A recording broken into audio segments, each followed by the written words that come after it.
What's up, everybody? You are now watching the BarBites podcast, the podcast for law students looking to life hack their legal careers by learning from some of the most successful lawyers and hearing what steps they took to get to where they are today. I'm your host, Michael Goldfaden, founder of the plaintiff's personal injury law firm, Goldfaden Law, located here in San Diego, California. Our guest today is Ben Coughlan. Ben is one of the most prominent plaintiff's personal injury attorneys in the San Diego area and has made a name for himself in the highly contentious field of brain and spinal injury cases. He has worked as a partner at Gomez Trial Attorneys for the better part of the last decade and has recently formed his own firm, Coughlan Vinel. Ben is a former vice president of the San Diego Brain Injury Foundation, a faculty member for the National Institute of Trial Advocacy, as well as a member of the adjunct faculty here at USD. And did I also mention that he's a published author in his free time as well? Ben, I'd like to give a warm BarBites welcome to you, and thank you so much for being here today. I appreciate you having me. No problem at all. I like to give our guests a little bit of a background just as far as why I'm doing this podcast and really what I'm trying to accomplish here. The podcast is intended for law students, and what we're intending to do is really just give them a glimpse into the life of a successful trial attorney and what career steps and paths they took to get to where they are today. So I think a lot of our guests are tuning in today to find out about how you climbed the ranks of a behemoth firm like Gomez Trial Attorneys, how you made a niche for yourself in this specialty field of brain injury cases, which are obviously very tough cases to make a name for yourself in, and really what went into your decision-making to start a firm of your own. So to get started today, I'll just ask you why personal injury law and brain injuries in particular. Yeah, well, it's a much longer and more complicated story for me. Good, we've got time. Good. This is not my first career. I actually raised by two lawyers. One who was a litigator and trial lawyer here in San Diego, and my mom who does real estate work. And so most of my life, I planned not to be a lawyer and did everything I could to avoid becoming a lawyer. Not that I didn't care for the law or think what they did was noble. I always did. But, when your parents are prominent in something, you sometimes want to just try to make a name for yourself. It's not until you get a little bit older, you realize that none of that matters, right? So, my background is in journalism. I went to Northwestern where I was a journalism major. I worked in television for a little bit, realizing that the very competitive field of broadcast journalism would require me to live in the Paducah, Kentuckys of the world. No offense to anyone from Paducah, but it just wasn't for me after being in Chicago and doing that. And so to journalists, I turned maybe to what you call the dark side and started in the PR world and worked at some very neat places in Chicago, very wonderful public relations from there, which I parlayed into some work with the Chicago Bears football team, and then wound up back in my hometown in the media relations department of the San Diego Padres for almost 4 years, which was a lot of fun. But to me, something was always missing. And I think it was, growing up, seeing that what my dad had done, really fulfilled him, where he felt like he had real meaning and purpose. Felt like that was a little bit missing in sports, as fun as my job was. And so I decided to go to law school, but really with the intent of getting a law degree and going back into sports, back into baseball in particular, more on the analytical end. A lot of people don't know this, but actually many people in baseball operations and baseball have law degrees. Yeah. And if you're familiar with Theo Epstein, and now the former president of the Cubs and former general manager of the Red Sox, he actually had my job at the Padres before I did. Went to USD Law, To say the least, we ended up in slightly different places. But what happened was when I started going to law school, my plan was still really to go back into sports. And I had a friend who happened to be really interested in trial work, who had signed up for what was, I don't know if it's still there, I assume it is, but the intramural mock trial tournament. Even though my dad was a trial lawyer, I knew very little about the ins and outs of trial work. As a first year law student, I certainly knew nothing about evidence. But her friend or her teammate for that tournament had dropped out the day before the tournament. And fortuitously for me, she asked if I would join. I immediately said no. And she was really sad because she wanted to do it. So I agreed ultimately after really saying no. Set foot in the courtroom, and from then on, I've been hooked. That's really how it started, was doing the intramural mock trial tournament my first year. From there on, I joined the mock trial team at USD, which brought me a lot of joy in law school. I was a little bit older, of course, than a lot of law students when I attended, but it brought me a lot of joy getting to do that, getting to compete, which fed some of my competitive spirit.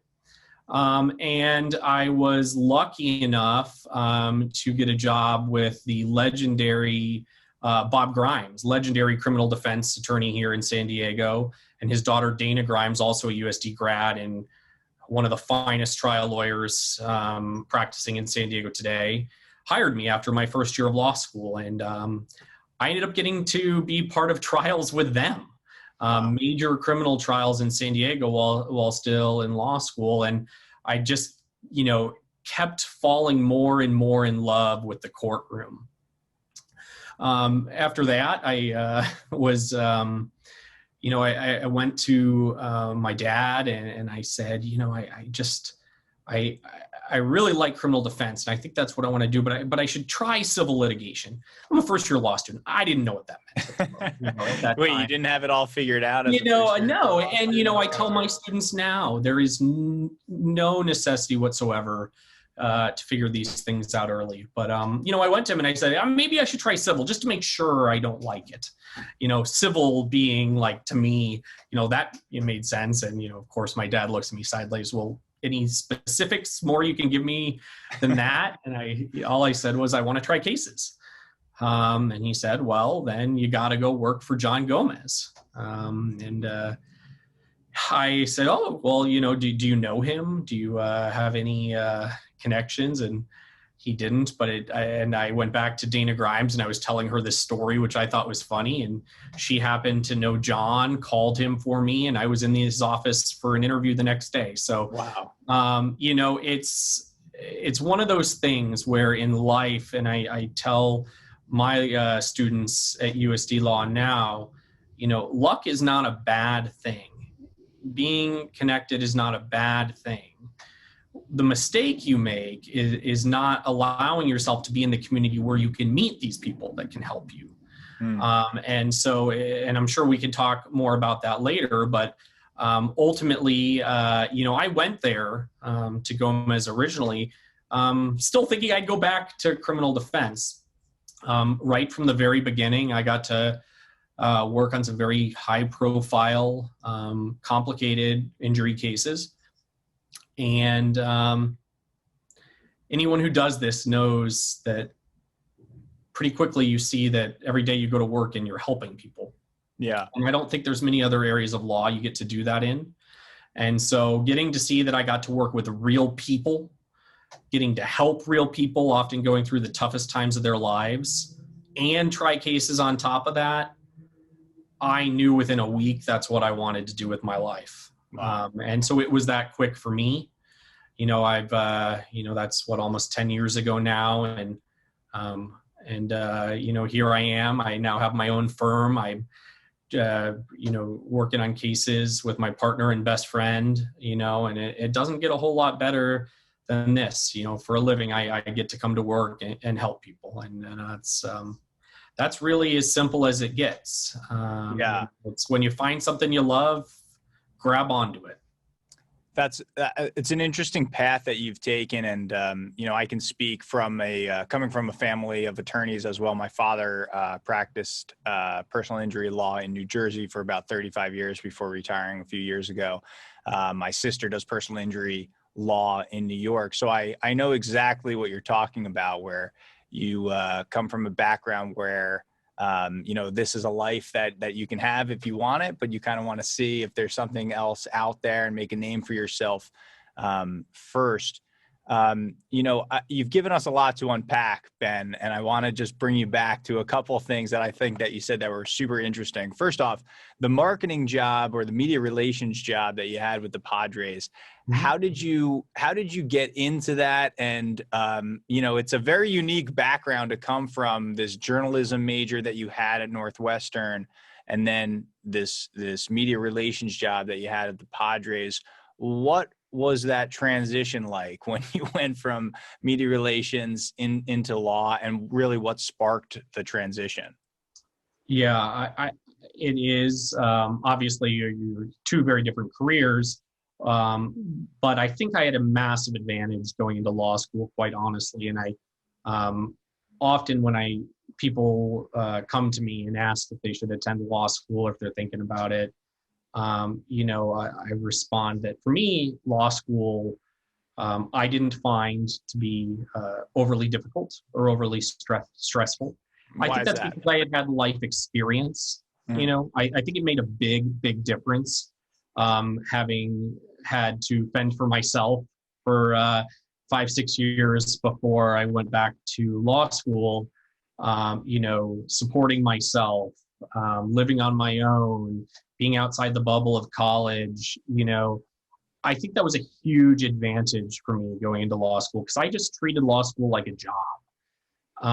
And I think if you look at it that way and you think about it as, I'm just putting in hours like anyone else does, then you don't overcomplicate things. In my view,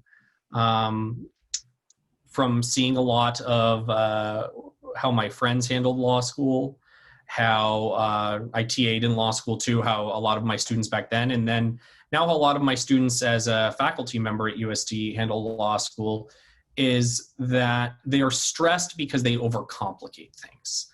And if you take a moment to breathe and break things down and put things into perspective, I think that you give yourself a really big advantage in that atmosphere. And so, yes, the two professions are very different, but for me, I think having that life experience helped a lot. I got married my second year of law school. I wasn't, I took it seriously, but I kept it in perspective, and I think I had the double advantage of, understanding too. And I think this is also a huge mistake law students make. I had the understanding because I had already been in the professional world that so much of your success will come from the contacts you make and the time and energy you put in to meeting people in the community in which you want to work. And so I did spend a lot of time while in law school getting to know lawyers in the community, in different areas of law, and spending time understanding really what the practice of law looked like. Because I don't think law school does a great job of teaching you that.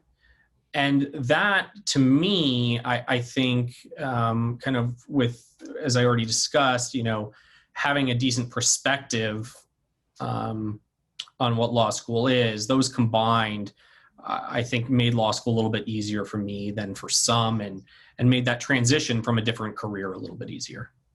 Yeah, and you also mentioned, that you were part of the mock trial team here at USD, which, is one of the classes that I coach for and take part in now. I also did that in law school. And, for me, mock trial was what got me into trial law, wanting to be a litigator and wanting to be in the courtroom. I assume it had the same effect on you. Can you talk to us a little bit about your experience at, with the mock trial program? I'm going to kind of promote it here through you. And then also talk to us about some of the other either classes or internships that you've taken here at USD that have really kind of inspired you and had an effect on your career. Sure. Well, certainly for me, mock trial was just a ton of fun. And I think that goes back to what I was saying previously in that, that's one way of uncomplicating things in law school, right? Instead of worrying so much, all these added hours I'm putting in, instead seeing it as, hey, this is something I enjoy doing within the law. I think even though mock trial is a lot of hours, it really actually helped me de-stress in a lot of ways. It might sound odd, but finding something you enjoy to do and build experience at that, was helpful to me. And not to mention, I made some of my closest friends. I mean, you're working pretty long hours in mock trial, and still some of my very closest friends are mock trialers, and including many of your co-coaches right now or some of my closest friends. So for me, mock trial was something I look back on law school and think very fondly of.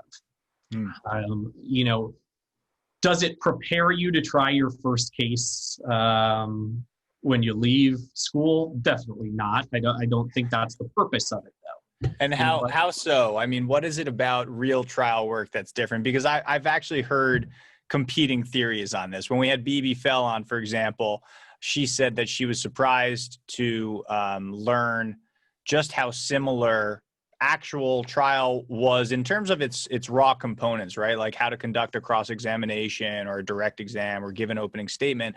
But then there's also a lot more that goes on behind the scenes in trial work that you don't get to experience as a mock trial student. So what about it do you say is dissimilar or doesn't Sure. prepare? Well, and just so you know, BB is one of my best friends, and we've actually tried 2 cases together. I do know that. Yes, she speaks very highly of you. Yeah, don't let her fool you. I don't think BB was a mock trialer in law school. I believe BB was a moot courter. And this must have been from her NIDA trial experience. So it might be a little bit different with their mock trial versions. Sure.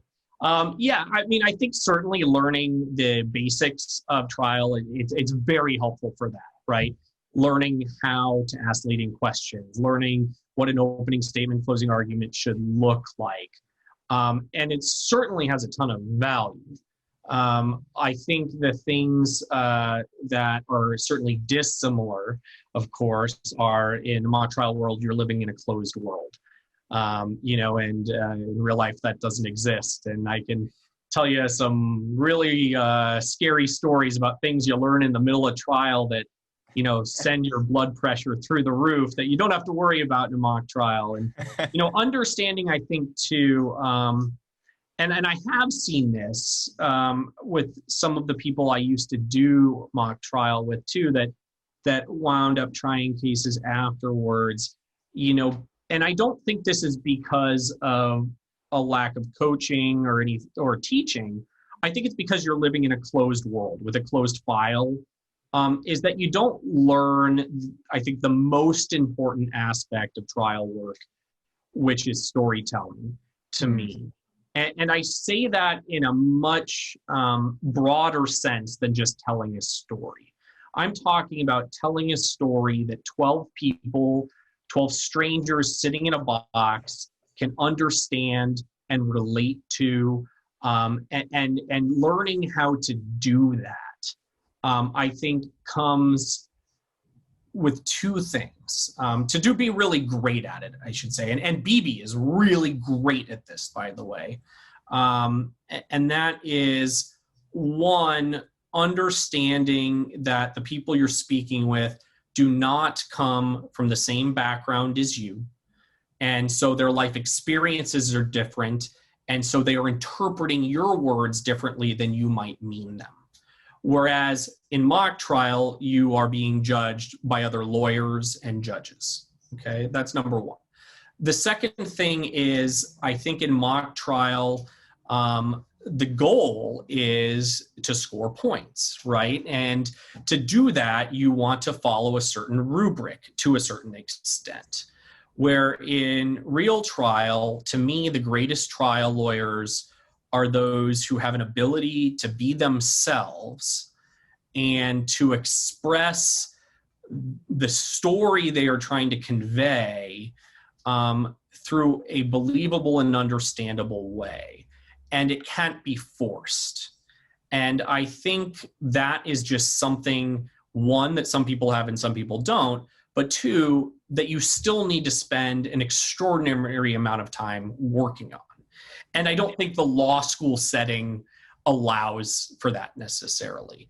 And so I have a tremendous respect for mock trial. And if you want to be a trial lawyer, I think you should do it because you will learn a ton that will go into trials. Just don't expect your jurors to be as kind as the lawyers who are judging you in mock trial might be. Fair enough. Who are some of the lawyers that you see in the courtroom that do a good job exemplifying exactly what you're talking about? Who are some of the best storytellers out there now that you will go watch at trial and strive to be like? I mean, I've been so lucky, man. I've been so lucky to get to try cases with some of the very, very best there are in Southern California and really across the country. The first case I ever got to try was with Bob Grimes. And it doesn't get much more legendary in San Diego than that. And to watch him interact with a jury when he was doing this, to watch how jurors just soaked up every word he said, changed me dramatically. Getting to see that, because it was so different from what you learn in law school and being on a mock trial team.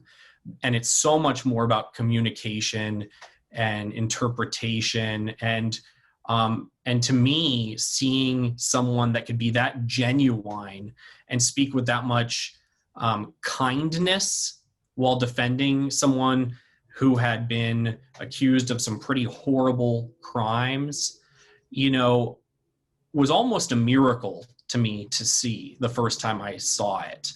And then after, working with Bob, the next, when I moved over to the civil side, the first trial I got to work on was with Robert Hamparian, a legend himself, as big a name in the trial law world as there is in San Diego right now and for the last 2 decades. The next case I tried was with John Gomez and Jeremiah Lowe. 3 Trial Lawyer of the Year awards among the 2 of them, and then after that, I tried several cases with B.B. Fell, who, if you haven't seen B.B. in a courtroom, it's something to behold, and I think what I took, and certainly I've gotten to see other legends do this. I've seen and gotten to consult with Bob Simon on cases. I've watched Mark Lanier in trial, who's the greatest ever, maybe. I've gotten to see some just absolute incredible trialers, including hearing stories from my dad, who in his own right, was an incredible trial lawyer his whole life. And so, the thing I take from all of them, and this is something I tell both law students and young lawyers that I work with, because I also teach young lawyers and I mentor young lawyers, is that, the great ones, it's not something you can read in a book, right? And there are great trial books, but put them in their place. The thing you learn from all of these great trial lawyers and trying cases with them and seeing what they do is that they all have their own personalities. They are all individuals. They all are themselves in a courtroom. And unfortunately, law school does this very strange thing to us. It makes us think we have to speak like this different language and complicate things way more than they need to be complicated. The truth is that the great trial lawyers have an ability to distill things down, to communicate concepts very clearly and very simply. Trials should not be complicated. Certainly, if you're on the plaintiff's end, they should not be complicated. But a lot of young lawyers have trouble seeing the forest through the trees because they've read, 30 books and, David Ball says this and Nick Rowley says that. Those are all wonderful people to take lessons from, to learn from. But I think if you were sitting right next to any of the greats, what they tell you is you got to find your own voice. And I don't think, in my opinion, you can be a great trial lawyer until you've found your own voice. That's a really good piece of advice. I think that you have certainly, it sounds like, been very fortunate in terms of the mentors that you've had throughout your career, whether it was in terms of your first few jobs that you've had, or if you've had a parent who's in the profession, partners at your firm who have taken you under their wing. It's one of the things that I hear from a lot of our guests on here who have become really successful. It seems like almost every single successful attorney has had that type of mentorship. If you're a student right now in law school, what would you say is the best way to go about getting that type of mentor? I mean, are there classes that stand out to you that you have taken at USD, or professors that you have, had at USD that have really impacted you in the earlier part of your career, really before you graduated? Are there things that law students can do now in order to try to cultivate some of that mentorship? Oh, you're taking me back. Thinking back to law school. I got to put my. We're going to go even further in a second. Oh, goodness gracious. Okay. So let me say this first. Mentorship can mean a lot of different things. The way I mentor a young lawyer may be totally different than the way someone else mentors a young lawyer. And that's because we're different personalities, right? And so I think a mistake that is often made by law students is they find a lawyer who interests them, that they want to be around and work with them, but that person may not, have all the time in the world to sit down and explain everything that's going on. I didn't have mentors early in my career on the civil side, that were sitting down with me and saying, this is how you do this. This is how you do that. And looking back, I'm actually very grateful for that, because what happened when I started practicing was that our firm was really expanding at that time. And I was thrown in and just had to do it. And I made mistakes, and I learned from those mistakes. There were stressful days and anxiety-ridden nights because of that, but that's okay. Doing and failing, but then learning from it, to me, is the best way to learn. And I think if it weren't for that, you're in it at the moment and you're like, hey, why isn't anybody helping me with this stuff?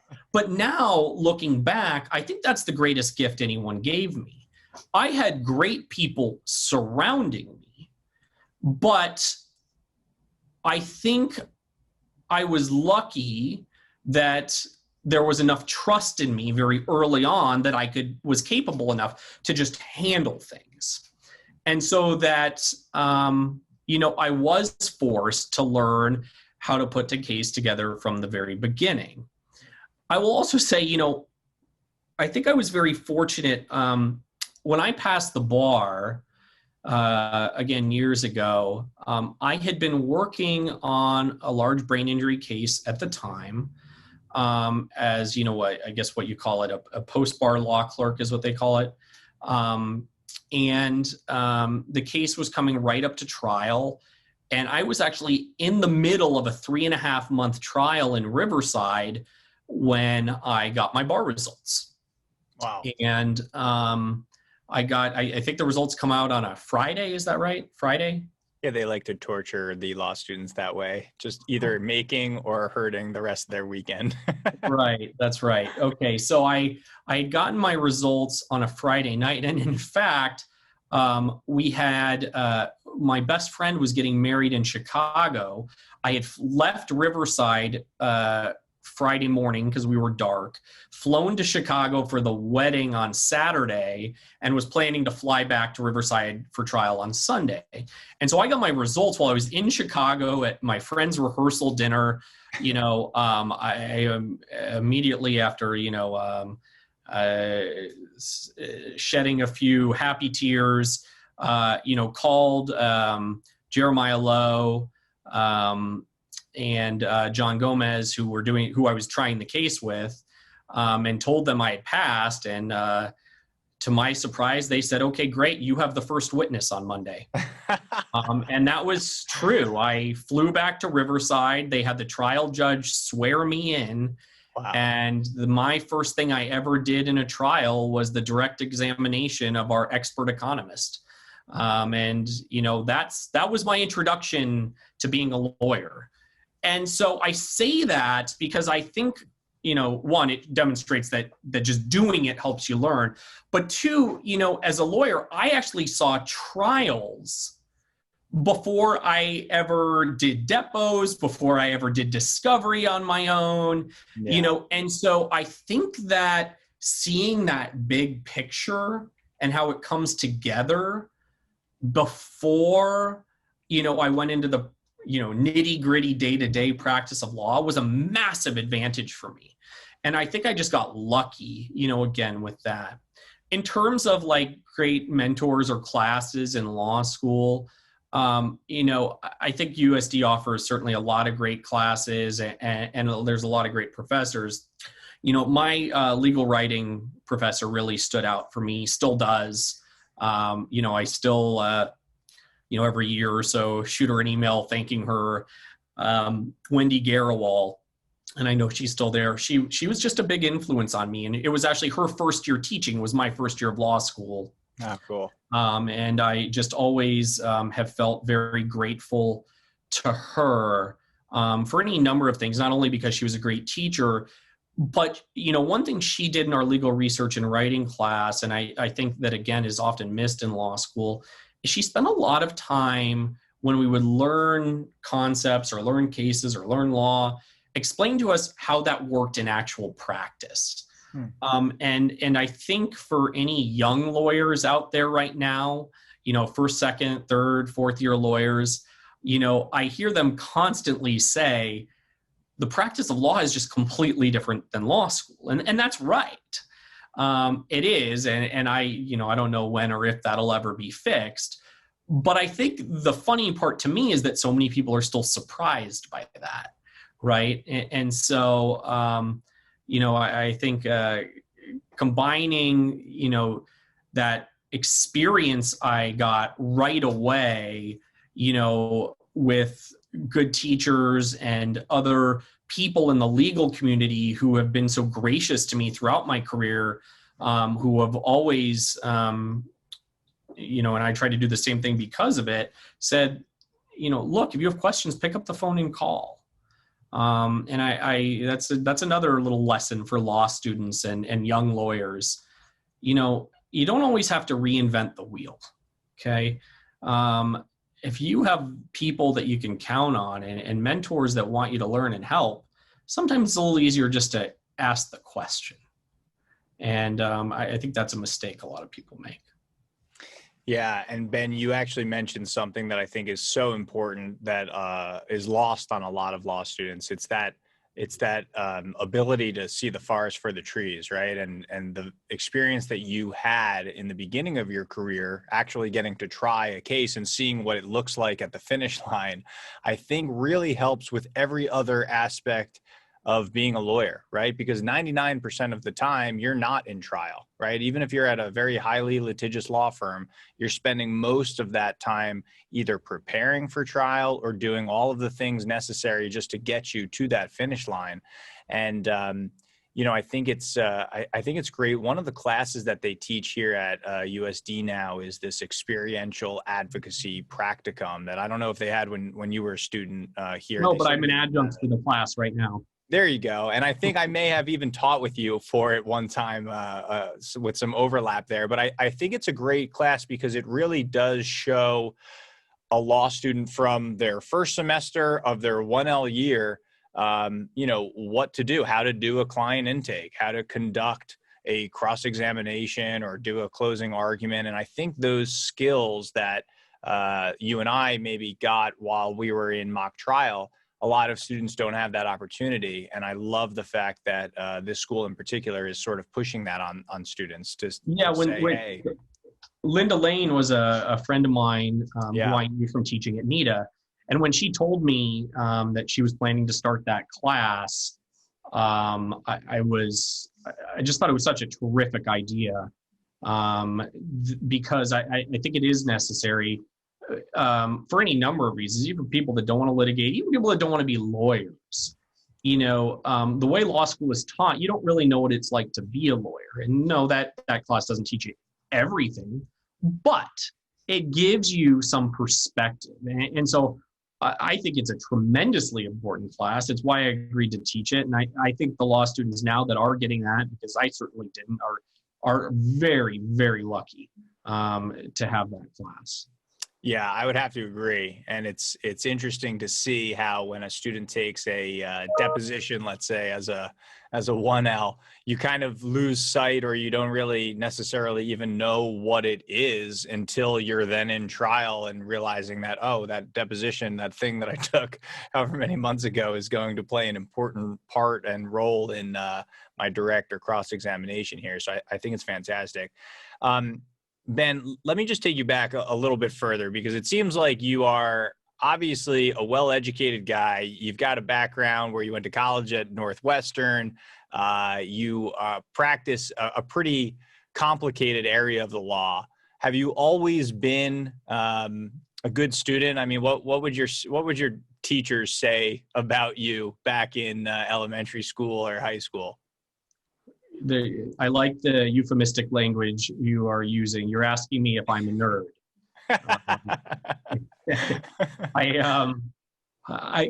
I guess I have always been a cross between a nerd and an athlete. I loved sports. Baseball's always been my first love, but played multiple sports my whole life. And I think a lot of my competitive energy comes from that. But it was instilled in me very young, the importance of school. I think probably my parents will tell you, I always was a little scared of getting in trouble too. So I always did my homework, always, but I was genuinely interested in school for most of my life. In particular, books and history, English, politics, a little less so math and science, although now that's a huge regret I have because medicine now is one of my true loves and what I do. If I could go back and do it again, I'd probably take every science course I could possibly take just because I truly love it now. But yeah, I think I always did pretty well in school and balanced that, with my competitive side. So I think it's fair to say I was a nerd, sure. You said that you were kind of the kid that always did the right thing or behaved a little bit. Did you come from a family of siblings? Did you have some siblings growing up, and were you the? Oh, well, I don't know that I always behaved. I was very good at getting away with things. Oh, there you go. Huge difference. All right.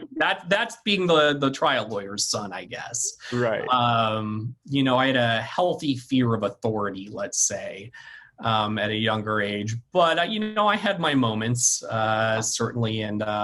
In college in my 20s, I was not a very serious person for an extended period of time, and we could just leave it at that. But I think you live and you learn, and life goes on. And I think having children of my own now, all you want is what's best for them, right? You want them to be okay. That's really all you end up, once you're a parent, everything else really ceases to matter other than, are my kids okay? And so, looking back and seeing how I was raised, and I feel very fortunate, that to have parents that valued education. And so that's meaningful to me. And I think I was just lucky in that regard. What did your parents say when you told them that you wanted to go to law school? Were they excited about it? Did they try to dissuade you from the profession, or were they happy that you were following in their footsteps? My mom my mom, as long as I was okay, my mom was always fine, and I will say, she sounds like a good mom then. She's an incredible mom. And, she was, always my biggest fan. She has been my biggest fan my whole life. And so I'm very lucky there. My dad was a trial lawyer, and a very well-known trial lawyer in San Diego. And, so I was often asked, are you going to be a lawyer? People just kind of assumed it, I guess. But he never pushed me once, to his credit. And, he'll probably listen to this at some point. He is a brilliant guy, and a stubborn human being. But he never once in my life pushed me to be a lawyer.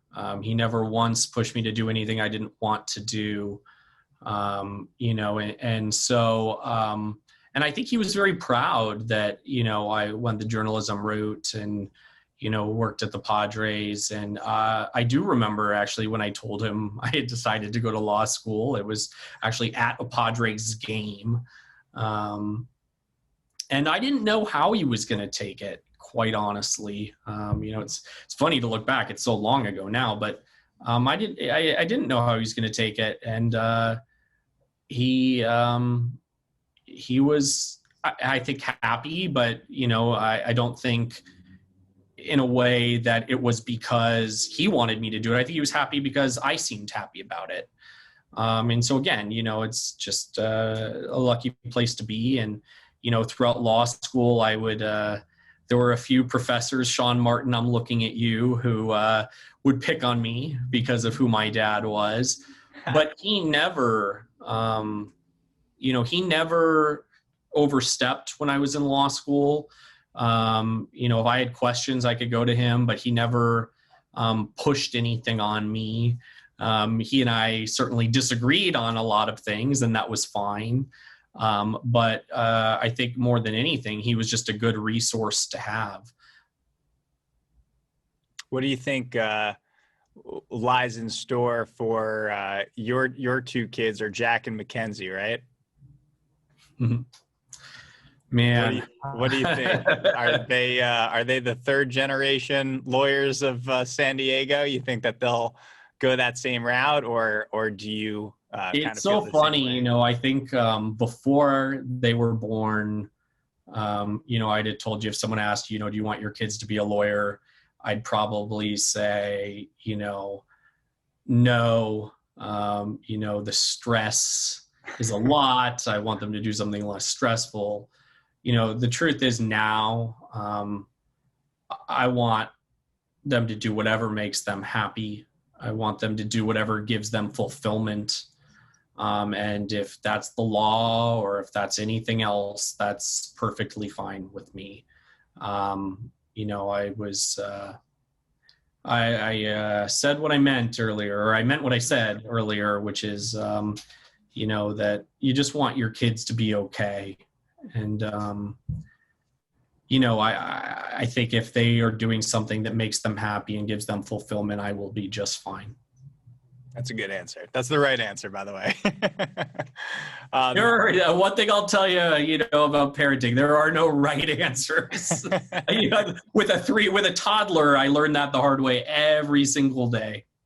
Yeah. I mean, I'm not there yet, but I have, I'm in that stage of my life where all of my my friends are having children, and my sister's having children of her own. And I think you're right. It's the common theme. You want your kids to just be okay. And that's the way my parents raised me, and that's how I'm hoping to raise my future kids. So, man, I'll tell you, you know, it's great being a lawyer and getting to help people every day and doing something that inspires, and hopefully my kids are proud of me. But honestly, you know, it doesn't mean one lick compared to being a parent. You know, it's the best job in the world. And there's, to me, there is nothing that gives me greater happiness than opening the door and seeing my kids' faces. Even if it's my son yelling, "Daddy, I don't like hugs anymore," you know, there's still nothing better than that. But, you know, there is an aspect to doing what I do that I do feel like I'm making them proud, and that does matter to me. So talk to us about that, Ben, because obviously you're involved in an area of the law that is, you know, it can be very traumatic, right? You deal with traumatic brain injury cases all the time. And I would assume that being a father now probably helps in the way in which you're able to describe the impact that something like a brain injury can have on certainly a child's life or a person's life in general. So can you talk to us a little bit about that? I mean, how did you first get into such a serious area of the law, and how did you take that first experience and become the expert in it that you are right now? Well, certainly I've kind of become known for my work in head injuries and serious spinal injuries. But I have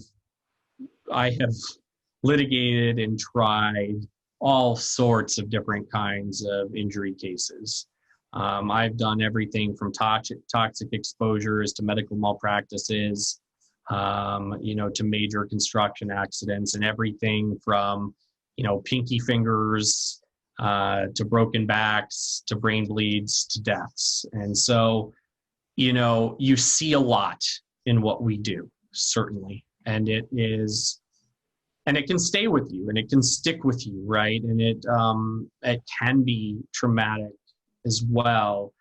And so I think there is perspective necessary to do this type of work, right? And I understand that that's not for everyone. But for me, I think that the way I compartmentalize and am able to deal with hearing horrific stories and spending time with families that have lost a loved one or that have a loved one suffering a brain injury,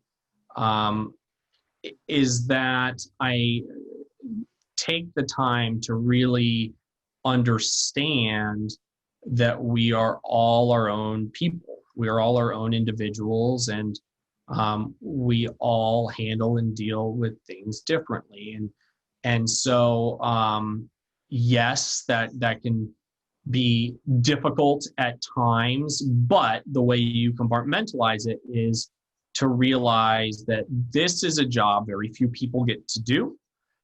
This is a job where if I can make someone's life just a little bit better, you know, I then am getting to do something that such a small percent of the population gets to do.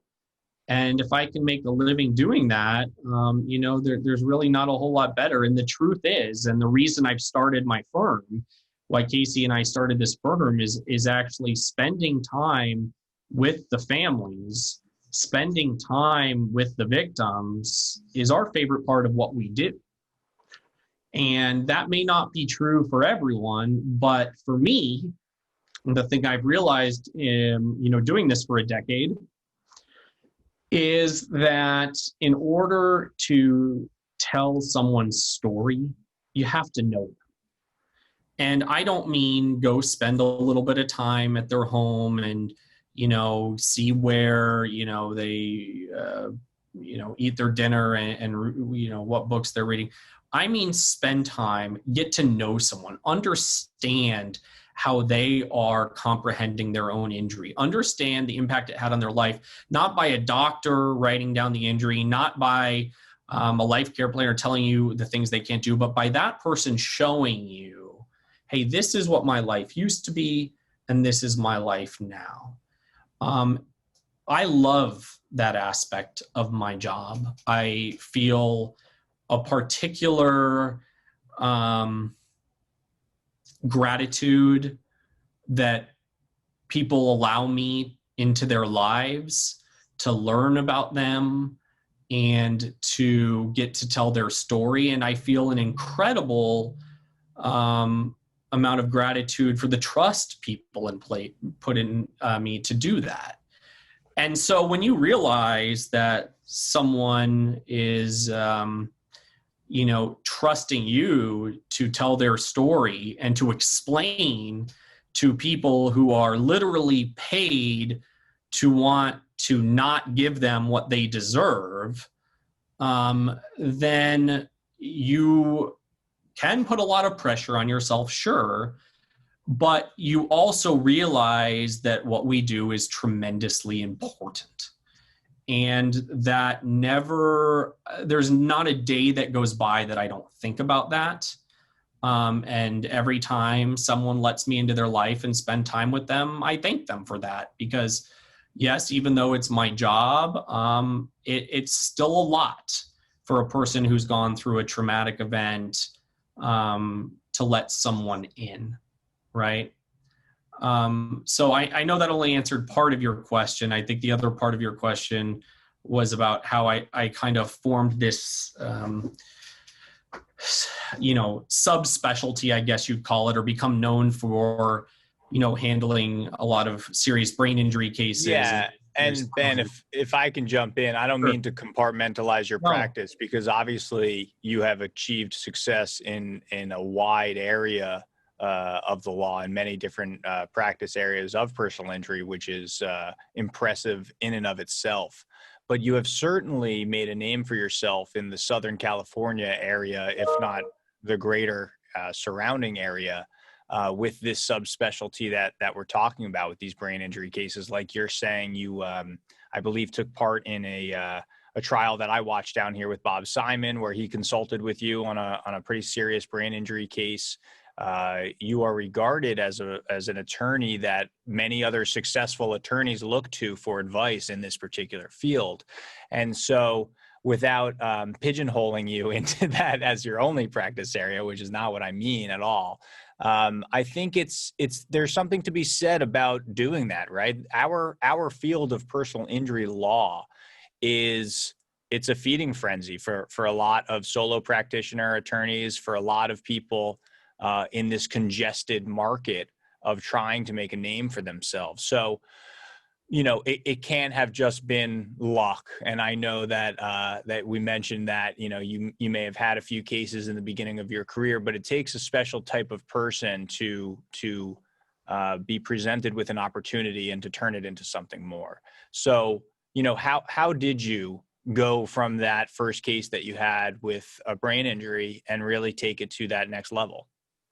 Yeah, and well, I appreciate your kind words, and I don't mind being pigeonholed. It's we all do what we can for our clients, right? And so, if somebody comes to me with one thing or another, I'm either happy to help them myself, or I'm going to spend the time to find who the right lawyers they need to be with. And I'm perfectly fine turning down cases if I think someone else is better than me at that. And I think that's a mistake a lot of personal injury lawyers make. And I should say this now, and then I'll get back to your brain injury question, is that it's okay when a case comes through the door to say, hey, my friend Michael Goldfaden is better at this type of case than me. And I think that makes an excellent lawyer, to realize that they can help their client more by finding an expert on those kinds of cases, or by finding a trial lawyer that handles those cases better. And so I appreciate you bringing that up, Michael. How I got into brain injury cases is interesting. So that first case on the civil end I told you about with Robert Hamparian, I was just a law clerk, a second-year law clerk at the time, happened to be a brain injury case. And then as I was still clerking, a couple of attorneys at the firm were working on another brain injury case. And at the time, a doctor had performed a PET scan, which was a diagnostic tool, an imaging technique, primarily used to detect cancer, but was using it to determine if there were signs of traumatic brain injury, mild traumatic brain injury. And I was asked by one of the lawyers at the firm while I was clerking to oppose an eliminate motion of the defense, which was a Kelly Fry motion, to exclude that evidence of our client's PET scan. And so I started working on that. The case did ultimately go to trial. They used my briefing on that motion, and we won. And I believe that we were the first in the state of California to have a PET scan admitted over objection in a mild traumatic brain injury case. And since then, they've been used quite a bit. That's a number of years ago now. And so I think what happened was internally at the firm, because I had just kind of done these brain injury cases and really started to learn and understand the medicine, that from very early on, if other brain injury cases were coming into the firm, I was being assigned to those cases.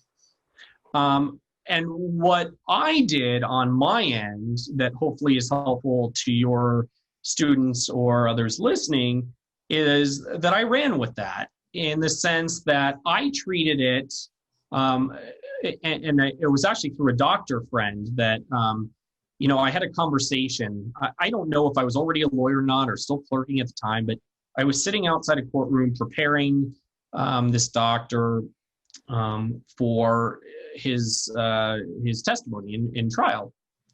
And, I somehow the subject came up talking about, what he does to stay up to date on medicine. And he's like, well, I read every journal and every article that comes out on it. And I do, continuing education on things. And I think it was back then that I just kind of thought to myself is, why is it any different to be a lawyer, right? And if I'm someone who's going to be working on brain injury cases, I should know the medicine better than anyone else other than maybe the doctor. Unfortunately, at this point in my career, a decade later, I think unfortunately some doctors whose depositions I take, I know the medicine better than. I don't say that to discourage any doctors. I say that because brain injury medicine has changed a lot.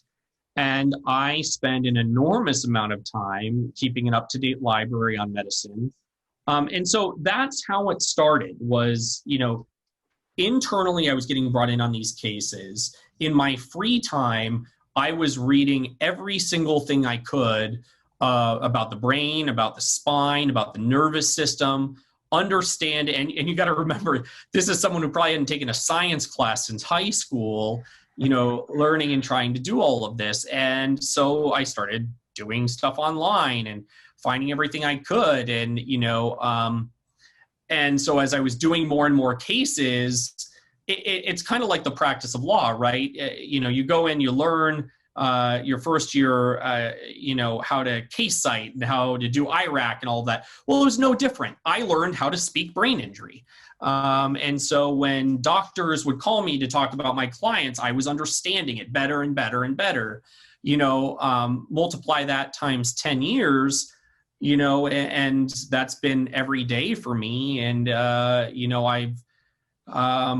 I've made a lot of connections. I know the best doctors in the country. I, know the best academics. It's just become something that not only interested me, but has become a life calling. And so I don't mind being pigeonholed in that way because I enjoy it. And I think the biggest thing for me is you can learn all the medicine in the world. And I feel my partner and I both have great understanding of the medicine, but it's the ability to take that and then relay it to your clients to help them to understand, what they're going through. Because often brain injury clients and their families really struggle with understanding their new realities. And then being able to take that back, what you're getting from the clients, and communicate it to the defense or to the insurance company, and then ultimately to a jury. Right. So medicine is part of it, but the time where I really grew up and where I think I really kind of went from someone that, did these types of cases all the time and was kind of had this niche, to feeling extraordinarily confident in any brain injury case that came my way, and any deponent or expert you put in front of me that I need to cross-examine, was when I understood that it's more than just the medicine. It's more than how you just work up the case. It is still ultimately about your client and about what they are going through. And yes, using the medicine to understand that, but to recognize that it really goes a step further than that. And really goes 4 or 5 steps further than, and understanding that, I think, has ultimately given me the confidence, not only to, handle the biggest brain injury cases, and to feel confident to do so, but to also start my own firm. And what Casey and I are doing here is we really are trying to change the way personal injury lawyers do things, particularly in brain injury cases, by understanding this relationship between the medicine and the person and the story.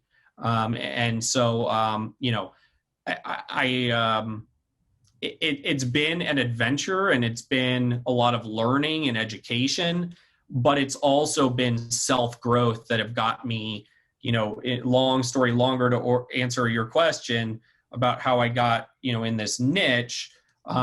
It is about understanding my abilities or the areas I'm weak, in order to best tell my client's story.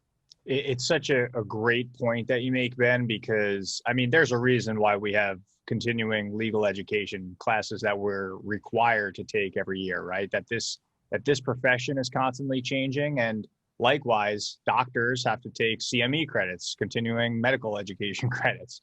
And there really is no reason why an attorney who's practicing in this field should not be just as educated on the changes that are taking place in medicine. So I applaud you for doing that. My old mentor at my old law firm actually specialized in shoulder dystocia cases. And he came from a family where both of his parents were doctors, and would always tell me the same thing. He would read the medical journals and learn the language of medicine that is so difficult for attorneys, usually something attorneys just rely on their own experts for. So to learn that language and to understand it, and then, like you're saying, be able to communicate it, not just to a jury and opposing counsel, but to your own client, to get them to understand really what's going on, is just such an important quality. I was watching, there's a great trial lawyer in Los Angeles named Gary Dordick, and he's wonderful on brain injuries as well. And I was listening to a program he did, 7-8 months ago. And he said, if you're doing brain injury cases, and you are not reading all of the newest literature and understanding all of the medicine, that's malpractice. And I really agreed with that, because, there are certain things people try to fake, but when you have someone's life in your hands, we need to be careful, and we need to do what's best for our clients. And so I think what he said was really wise, in the sense that it's not that hard to spend the extra time educating ourselves on the cases we're doing. And for me, that may be brain injuries, but for someone else, it may be shoulder dystocia, or it might be, toxic exposure. Whatever it is, our job as trial lawyers is to become an expert in something new in every single case. And that makes it fun too. I don't want to overwhelm anyone listening.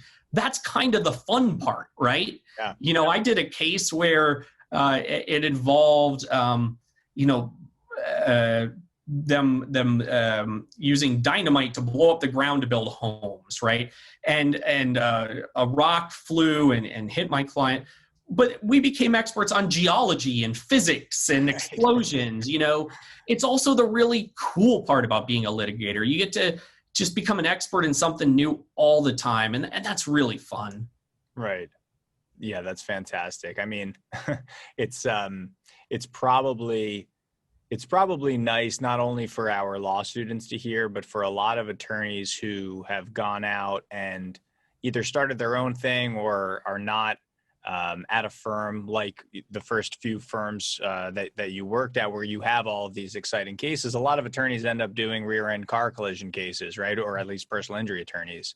And it's probably exciting for an attorney to hear that concept, that this area of the law, just because it's personal injury, it goes well beyond soft tissue rear-end car collision type cases, right? That you can become an expert in whatever you're passionate about by finding the right case and making a name for yourself in that particular field.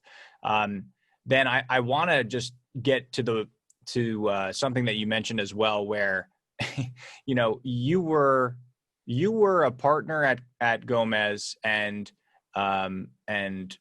objectively a very, very successful attorney there. Yet you have decided to go out on your own and start your own practice. I mean, that takes a special type of person, I think, to just start your own practice in general, but especially coming from a background where you're at the top of your game and yet you're leaving that place to go start something of your own. Can you talk to us about that and really what went into that decision and why did you decide to leave when you did? Sure. And, you know, I think you said it really well. It is a tough decision, right? It was a decision that was based for me on what I wanted to do with my future. And that certainly had a lot to do with where I'm at in my life. But it also had to do with just the way I wanted to practice. And, you know, I am so grateful to all of my former partners, you know, and to John Gomez and also to every lawyer who has helped me along the way, because they've made me the lawyer I am. Having said that, you know, there is a certain way I like to work up a case. And there is a certain way I like to work with my clients. And regardless of the firm you are in, if it's not you running the show, to some extent, you know, you are still at the whim of the way things are done at that firm. Obviously, Gomez Trial Attorneys is a phenomenal firm that gets phenomenal results, and it's built with a lot of really talented trial lawyers. And I thrived there, I think, in part because I was able to form a team where we kind of built out the way we like to do build up cases and work up cases. But what ultimately happened was I wanted to take that creativity, and I think Casey and I tend to work up cases in a very creative way where we like to give clients a lot of personal attention. And in order to do that, Casey and I started talking about, well, how is that done? And the first thing that came to our mind was, well, you can't always have maximum number of cases if you want to give maximum personal attention to your clients. And so I think that was the start of it, was just determining the way we wanted to litigate and try cases. Just happened to be a different vision than the way my former firm was doing it. It doesn't mean that the way they do it is wrong. It just means the way Casey and I wanted to do it was different. Hmm. And I'm proud we made that decision, because the way we are now building up cases really is in our own image, both who we are as people and who we are as trial lawyers. And we are doing things in a way that I don't think have been done before in brain injury cases in particular, but in injury cases, personal injury cases in general too. And that's not to say that that's the best way for anyone else to do it, but my experience tells me that my clients are going to get the best results because of the way Casey and I are doing that. And that's because of the way Casey and I saw this grow as we kind of built this out while still at that firm. I know that's kind of complicated, and I'm trying in some level to kind of get you into my head. No, that's I mean, exactly there's also what I'm asking. I think that you know, it sounds like both you and Casey are certainly entrepreneurial people, right? And willing. I mean, it comes with being a trial attorney in general, just this ability to take risks and to try new things. But how do you know, for our law students listening who maybe want to start their own practice, how do you know when it's the right time to go out on your own? I mean, we can sit here and say, hey, as soon as you graduate law school, if you want to start your own business, you can do that, but it's not always the best idea. So how did you know when it was the right time? That's the $1 million question, Michael, for sure. And if I had, you know, an answer that fit for everyone, I'd gladly give it. And I would hope that, you know, somebody would write it down and everybody would use it. The truth is, for me, that I knew when I knew. And that time for me was very different than Casey. You know, Casey is several years less practice time than me. You know, and obviously she was ready a lot earlier than I was, right? And so I think for me, that time was when I was confident enough that, of course, first and foremost, that I could support my family doing it, because that for me is the most important thing. And then two, that I had the confidence that any client that came to me would be getting the best representation they could get anywhere. And I truly believe that. I believe that any client that Casey and I take on are getting the best possible representation they can in this community.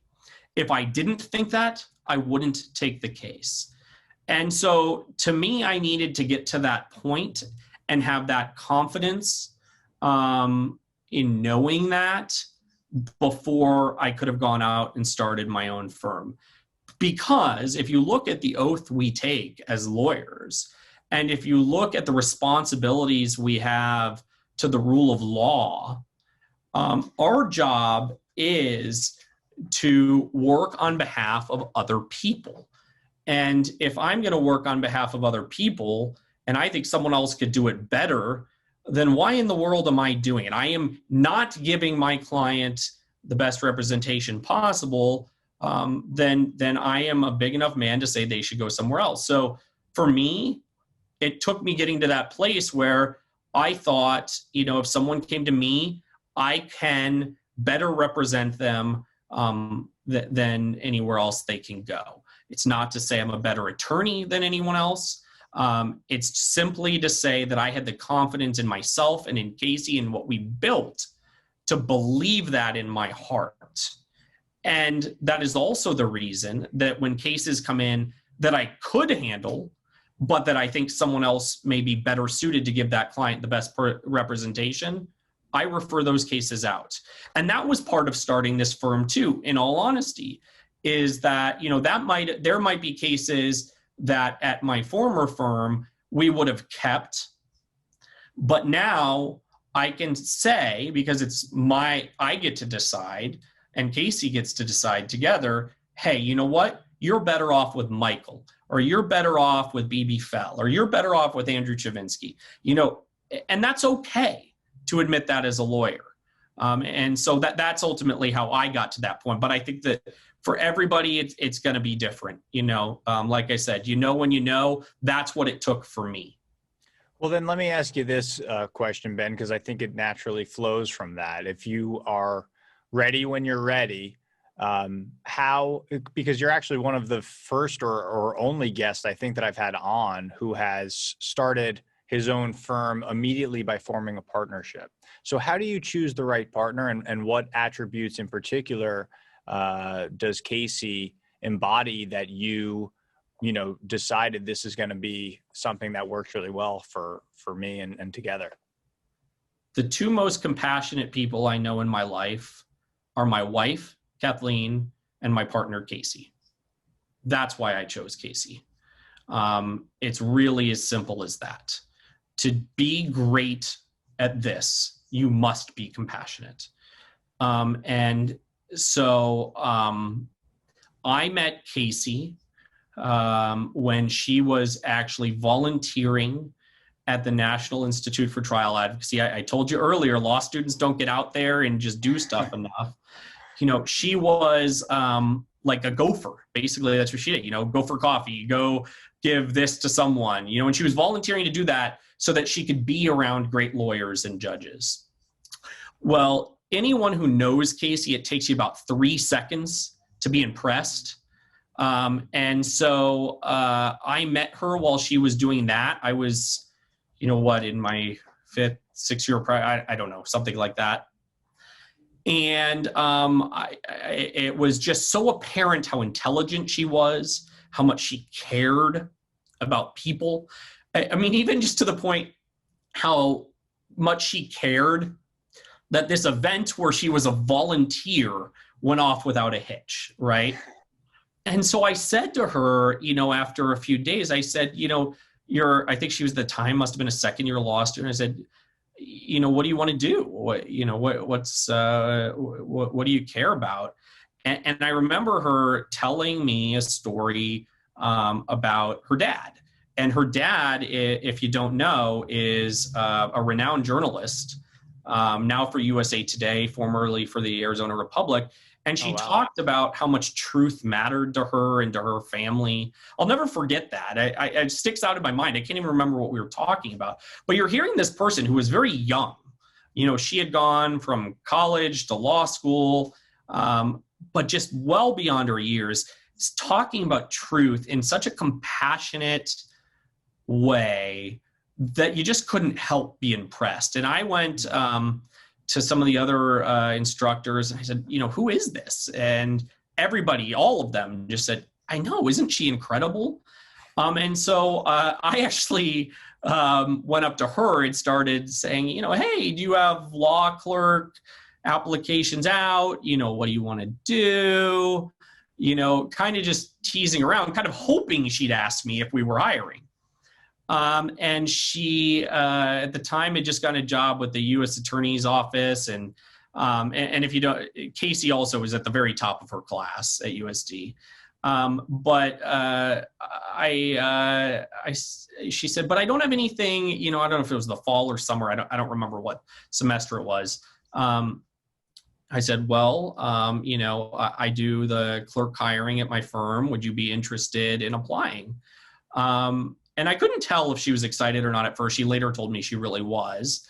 But long Got story a good poker short, face. yeah, she applied. I had already decided I wanted her before she even applied, as had BB, who also taught at NITA and actually runs that program. We had talked about it and said, we'd be so lucky to have her. Casey started clerking for all the attorneys at the firm, impressed the you-know-what out of every single person at the firm. And so when it came time to determine whether we were keeping law clerks on as lawyers, it was, I don't even think it was discussed among the partnership for more than like 2 seconds. It was like an automatic yes for her. And she started, that was at the point where I took on a leadership role at the firm and she was on my team. We formed a team. So she was my associate. And that's now several years ago. And we haven't been apart since. I jokingly say to people, I'm not sure either of us at this point would know how to practice without the other. And so, yes, I get asked a lot, why did you take on a partner that's more mouths to feed. But the truth is, to me, I never would have done it without her. She is as much of me and my practice of law as I am at this point. And she is become one of my very closest friends. And, it's funny. We have lots of other friends that do what we do. They will sit in on meetings where we have like mutual clients and stuff. And it's almost like Casey and I like verbally don't even need to say anything a lot. We've been working together so long. Yeah. So, when you ask me why did I take her, the real answer is there was never a thought not to partner with her. It's so interesting. It's refreshing to hear, Ben, because I do hear that all the time from a lot of people who have gone out on their own, but aren't necessarily open to this idea of partnership. It's just so refreshing to hear from someone. I don't look at it like more mouths to feed. I don't look at it like that.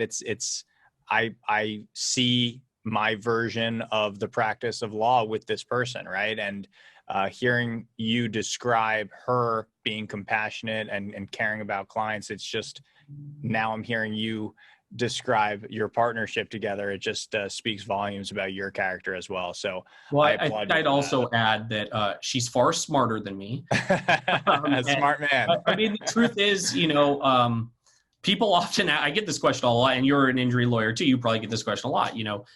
If you got injured, who would you hire to represent you? And without a doubt, my answer would be Casey. There you go. And so, I know how talented she is. I know how brilliant she is, because I get to see it every day. So, again, you say that it says something about me, but really I think it says a lot more about her. Well, let me ask you this. I'll ask this as sort of the last part now of talking about your own firm and starting your own firm, because I think the three main questions that I hear from students the most is, when is it the right time to start your own thing, if that's what you're going to do? How do you know whether to go out on your own or form a partnership? And the third key thing is, how do you know, or how do you go about getting business? Okay. And I think that it kind of naturally follows from this idea of, well, if you're experienced and you make a name for yourself, that's a great way to get referrals. That's the way our industry is set up, is this referral-based industry. But what sort of strategies do you guys utilize in terms of marketing? There's that age-old question: should we advertise and put our faces on billboards and go that route, or do we want to take this this other route of word of mouth as a way to get business? How do you guys go about doing that, and what's your philosophy on the matter? If you figure it out, let me know, man. Great answer. I love that. I like that you made me sweat out my whole question before answering like that. It's great. No, I'll give you my thoughts on it. Let me grab a drink of water real quick. Of course. Yeah, please. And then, please.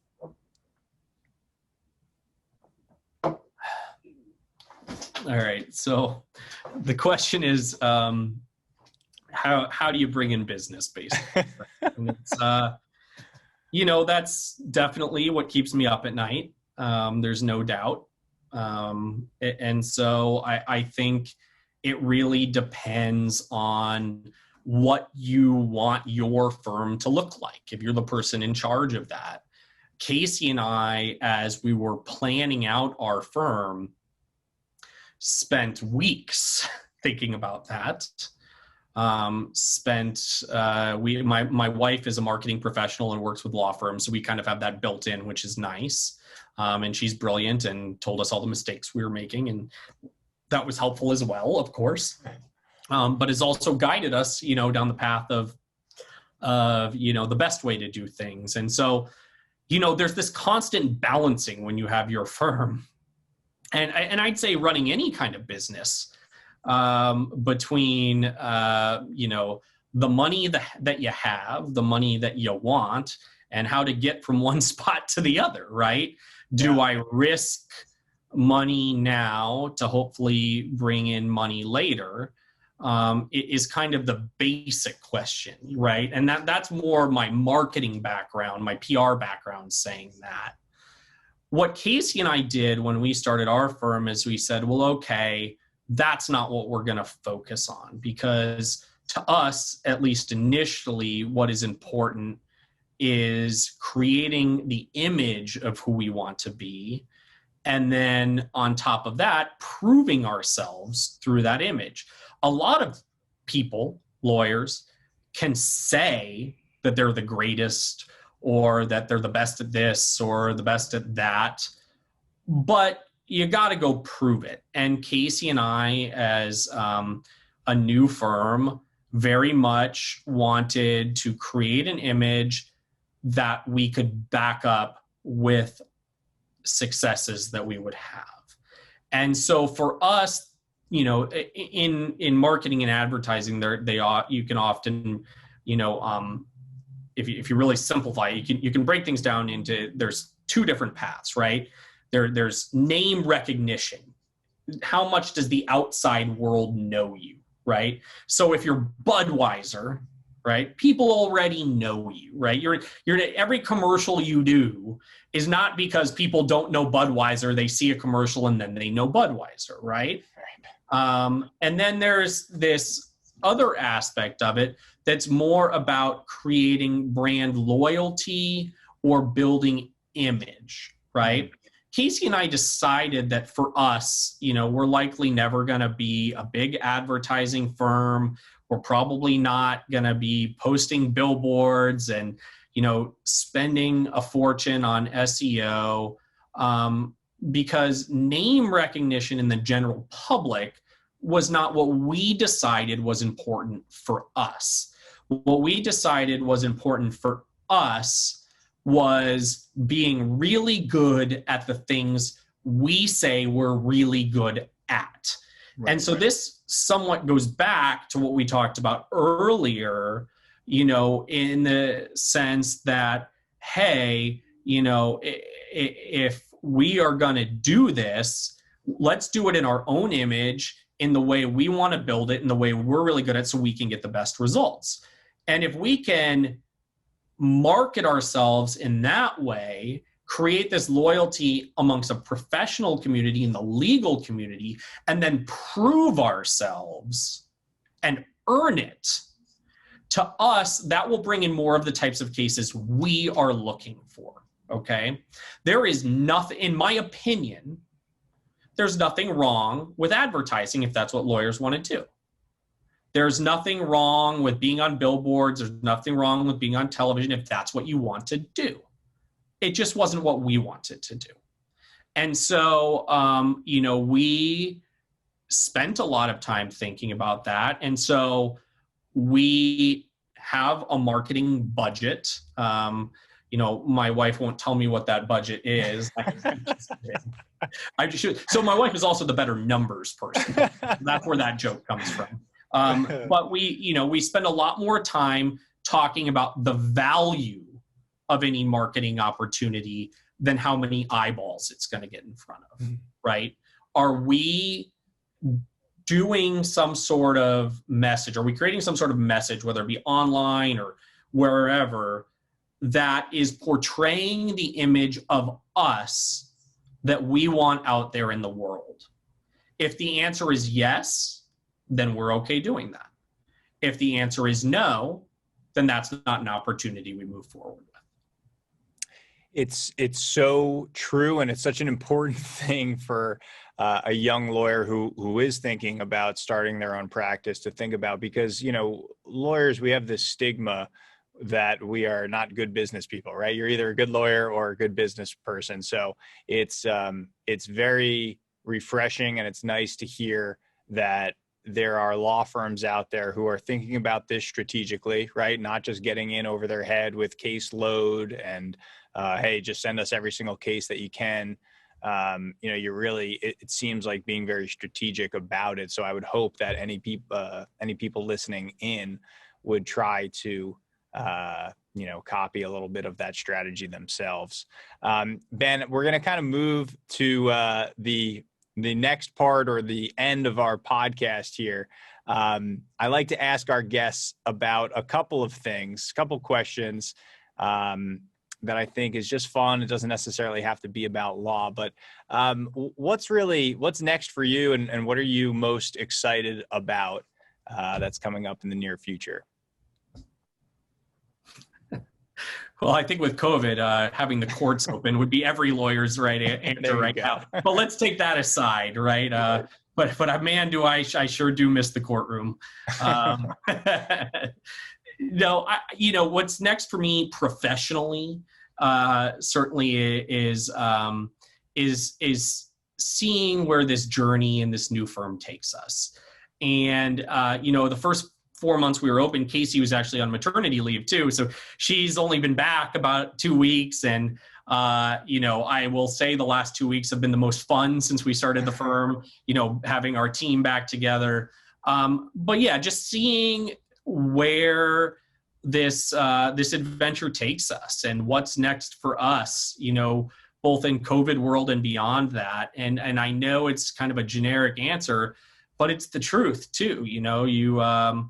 When you start your own firm, as you know, Michael, it's your baby, right? It's the difference in working at a place and having ownership of a place is tremendous. And you feel it the moment, you sign that paper, opening the bank account or establishing your entity, and it's a cool feeling. So I think just seeing where the next year takes us professionally, is what I'm looking forward to. Personally, it's just watching my kids grow up, man. It's, my wife and I are so lucky. We have 2 wonderful little ones. My son, Jack, is 3, and he is just a loving, very intelligent little boy, and keeps us on our toes, but just brings us a tremendous amount of happiness. And so just watching all the new things he's learning and there's nothing like it. And then my daughter Mackenzie just turned 1. She's basically been a COVID baby, although she was born before it. She only knows about a dozen people. Wow. So I think seeing her blossom and get to experience more of the world is certainly high on my list of things I'm looking forward to.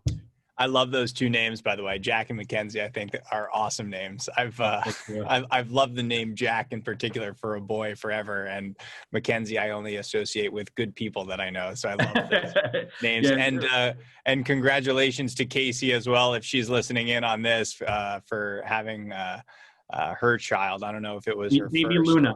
Baby Luna. Baby Luna? Oh, I love that. Girl. Yeah. Oh, that's so cool. His husband, Nico, who is a tremendous human being in his own right, is French.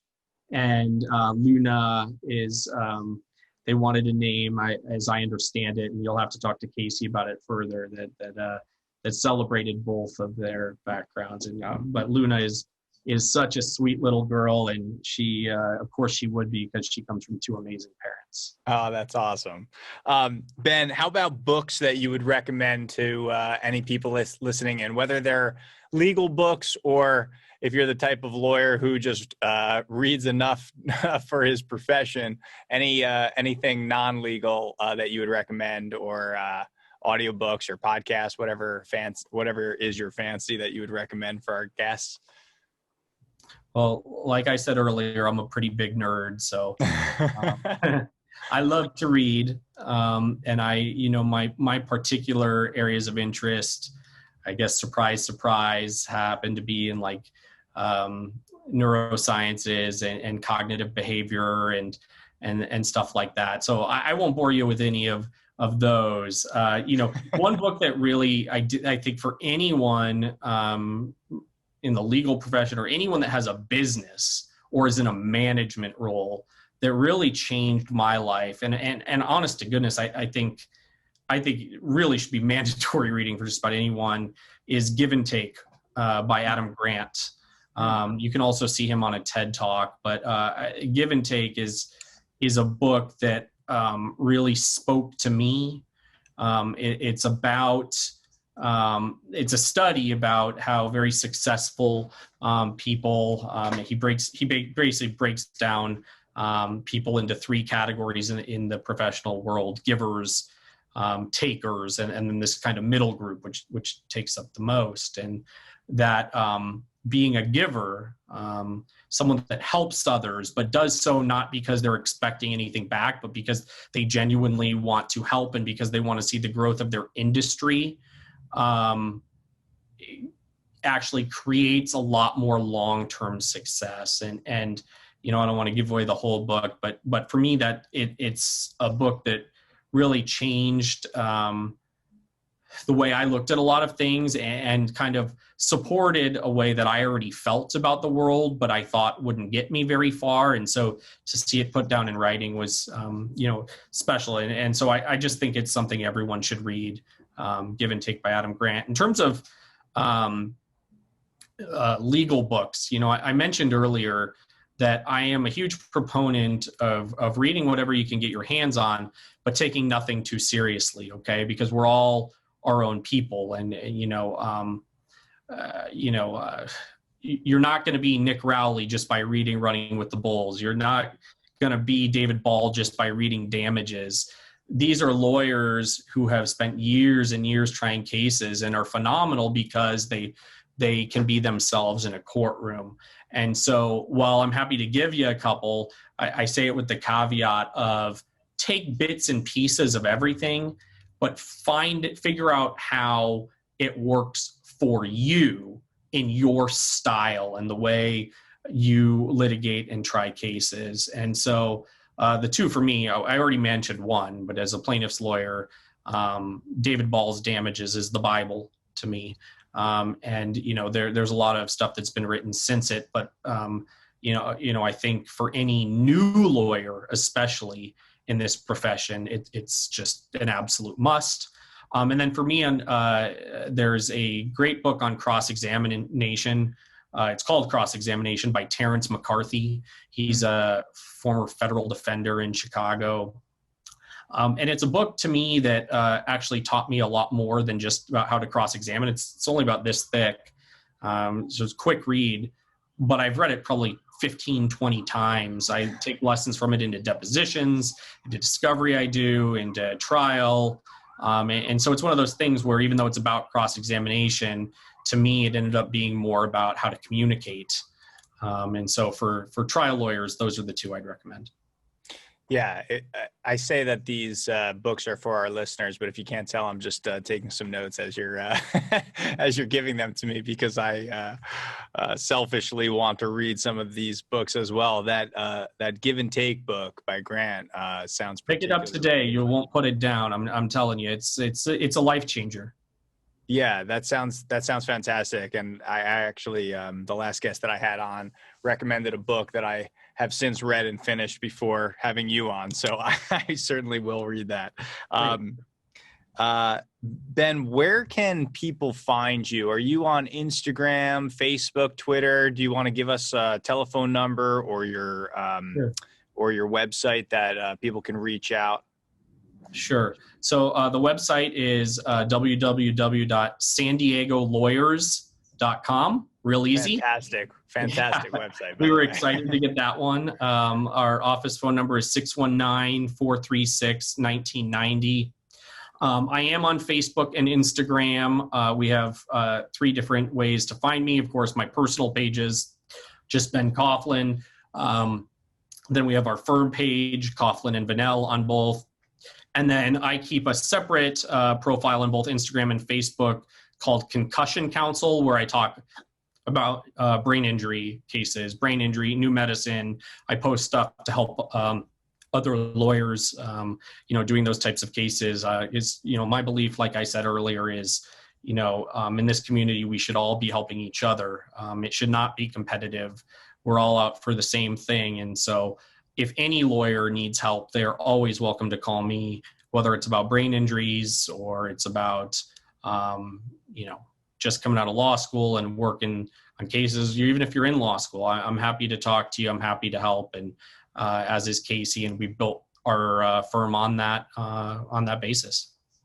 Yeah, and I can speak to that myself, having called you about a case last week. Ben is certainly a fantastic resource. So I would encourage any of our listeners to reach out if you have any questions or anything at all, interesting cases that you think that they might be willing to take on. Ben, I just want to thank you again for being here. To all of our guests, I'm going to sign off now. You've been listening to the BarBites podcast with our special guest, Ben Coughlan, today. I'm your host, Michael Goldfaden. Thank you again for listening in, and we'll see you next week.